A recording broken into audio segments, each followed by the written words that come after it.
Friendly competition, a desire to win, enthusiasm that knows no bounds. That's the spirit of young America. From coast to coast, in everything from sandlots to stadiums, you'll find red-blooded American boys full of that old grit and determination that makes winners and champions. And when the shouting and the laughter of the sandlot grows dim, there's a reason. It's because the great American boy is hard at work, inventing, creating, building something. The energy that is forever behind both the competitive sports of youth and the desire to build and create new things is the energy that develops industrious, dependable citizens of tomorrow. Every spring, in thousands of attics, garages, and basements throughout the country, thousands of young Americans set to work building their entries for the All-American Soapbox Derby.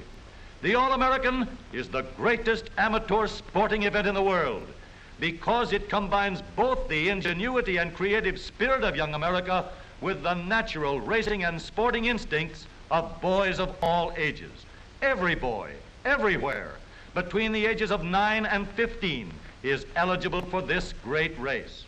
Sponsored jointly by the leading newspapers and America's leading manufacturer of automobiles, local derbies are run in 116 different cities throughout the country. Each of these local champs is already the proud possessor of the M.E. Coyle Trophy. The place? Akron, Ohio. The time? The morning of August 16th. The excitement? The 1936 All-American and International Soapbox Derby Finals. Today, Akron is a city filled to overflowing with a big welcome for the thousands who have come from every state in the Union to witness the big event. For the racers, first comes registration and entry blanks, then sweaters, shirts, and all the other official regalia. Thousands of spectators are milling about the champions' cars, getting a good close-up look. Every one of these cars represents many long, hard hours of thought and building. In every one can be seen the inventive and creative ingenuity of our American boys. Each entry gets his car weighed in, and an official sticker shows that the car has been checked by the technical committee and complies with all the rules. The medals and trophy awards and other prizes, too, share the limelight. There are 249 of them in all. And here are 116 All-American boys that have won their local derbies and have come to Akron to compete for the coveted title, All-American Soapbox Derby Champion for 1936. A few of the champions are taking time out for a sightseeing tour of the city, but most of them are going direct to the excited to think of anything but the big race. The thousands of spectators begin to fill the grandstand and line the sides of Soapbox Derby downs.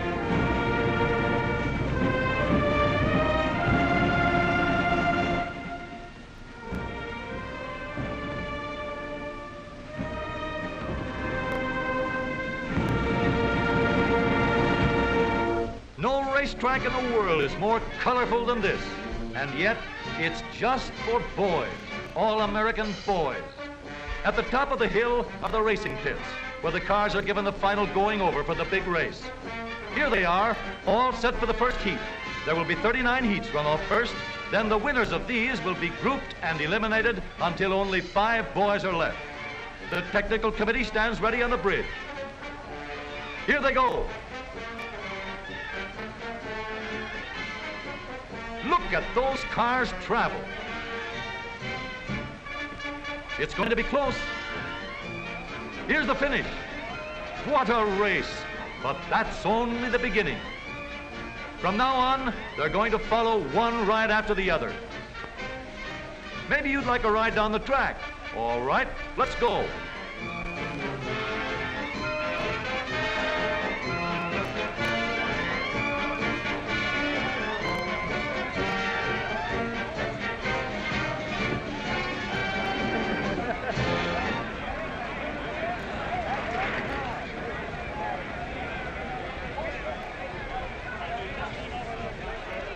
Hey, looks like we got off that one just in time. Guess we'd better stick to the sidelines.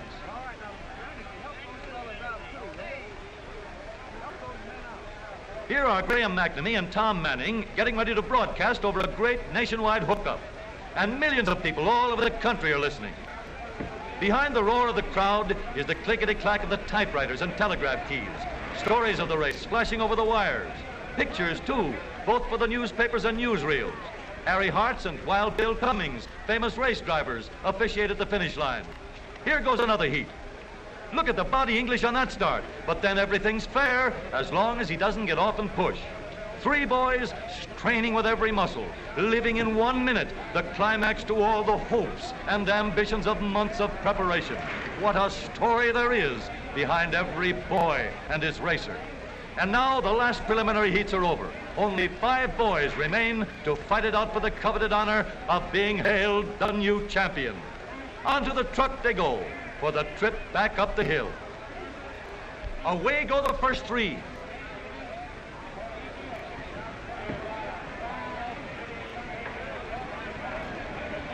Herbert Mitch of St. Louis is the winner. And back at the starting point, the other 2 boys get underway. Harold Hansen of White Plains, New York is the other winner. Back at the starting line, Herbert and Harold are ready for the flag. One will be the new All-American Soapbox Derby champion. There they go.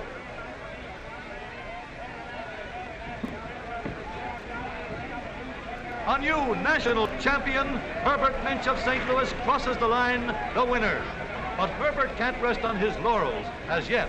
Now both boys go back to the top of the hill and get set for the international race. Racing against the champion from over the ocean, Norman Newman of South Africa.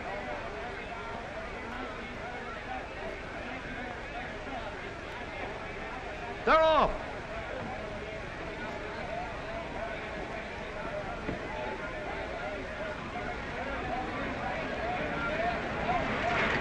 Herbert Minch is first, Harold Hansen second, Norman Newman of Pretoria, South Africa third.